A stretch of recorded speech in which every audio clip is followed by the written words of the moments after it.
This video is really for people who are sick and tired of being sick and tired.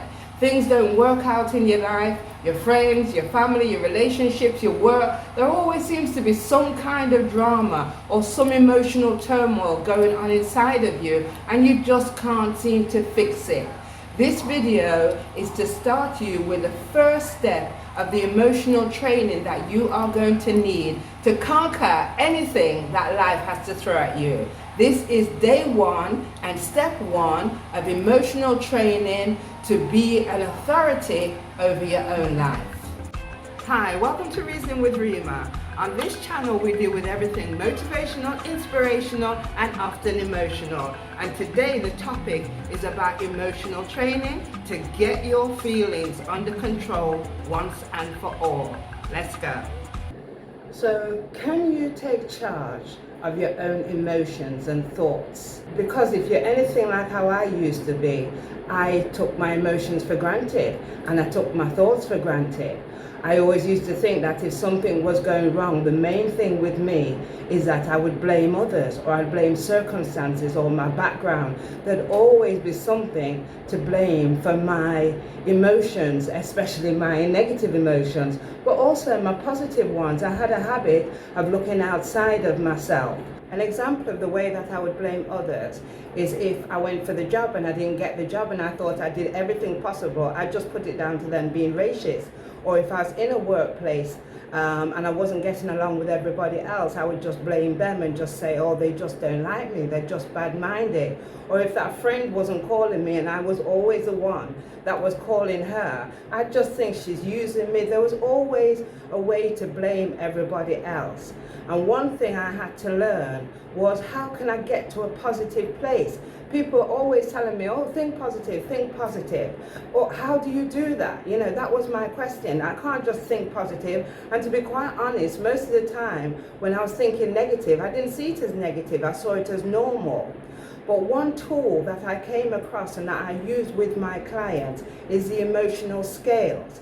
Because before you can work your way out of that pit, that place of being miserable, that place of being always agitated and uncomfortable and feeling that life should be better than this, but it never really was. And no matter how much you try, no matter how much I smiled, no matter how much I tried to compromise my character and my nature, I still wasn't getting to a happy place. And do you know why?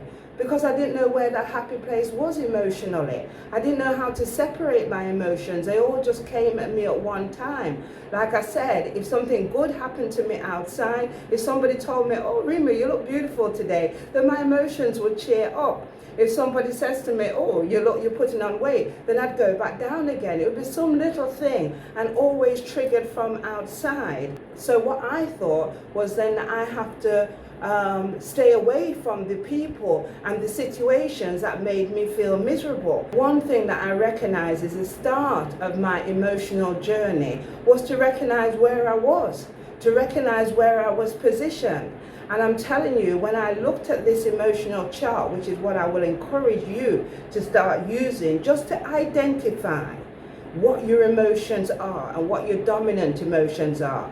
Because somehow we're finding ourselves in a perpetual state of misery, being down in the earth. Instead of being on top of the world, I was always underneath with misery, anger, frustration, depression, blame, self-doubt, guilt. Those things were riding me all the time, in the same way you'd ride a wild horse. But I was never in control of those emotions and feelings.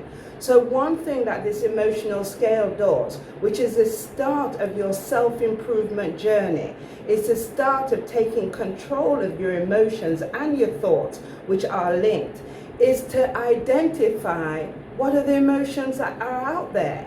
What are the emotions that are out there? The main thing is that when I looked at the emotional chart, I fell in the bottom category most of the time. Most of those feelings were dominating me. And the reason why they were dominating me is because I always thought that this is normal. And I couldn't imagine a place on the upper part of the scale where I feel fulfillment, where you feel contentment. I mean, contentment has been one of the biggest things that I've searched for, which I would interpret contentment as peace. I wanted some inner peace. But what I didn't realize was that the inner peace had to come from inside of me. I had to understand how to control these emotions and not leave myself open to all the insults or mishaps or issues that life was bringing to me. Not to leave myself to somebody else to be cheering me up or making me feel better, or some circumstance to lift me up.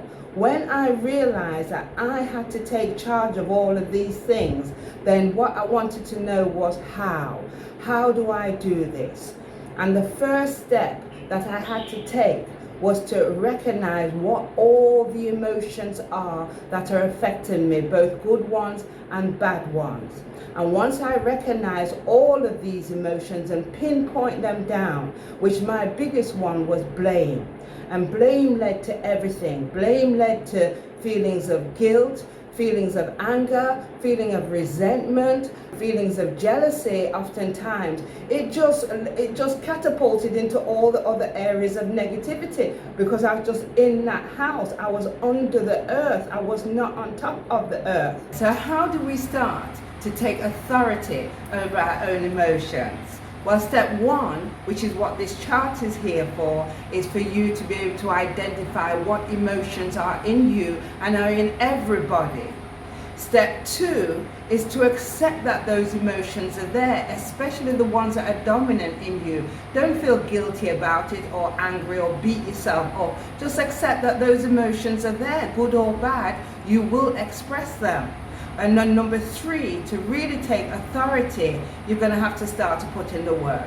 You're going to have to start to recognize when these emotions are rising up in you and have strategies, which I will show you later on, have strategies to take control of those emotions. That is 1, 2, and 3 to having a more peaceful life and to living in the positive side of this emotional charge, as opposed to always wallowing in the bottom part. Like I say, misery, unhappiness, doubt, frustration, guilt means that we're living under the world. But our aim is to be on top of the world. And to do that is going to take a little work from you. Only you can change this. Nothing else, nobody else is going to make this happen for you. A friend gave me an example the other day. When your car is running out of petrol, you don't just go and put a happy sticker on it. You try and find petrol and put it in it. But I was trying to put on a happy sticker with my life, smiling when I'm unhappy. If somebody insulted me, I wanted to be nice so I wouldn't respond. Being scared of my own anger, because when I express anger, somebody would make me feel guilty for being so angry, and then I'd find myself back in those emotions again. And more importantly, because I was expecting my joy, my upliftment to come from somewhere else, somewhere else, somewhere else.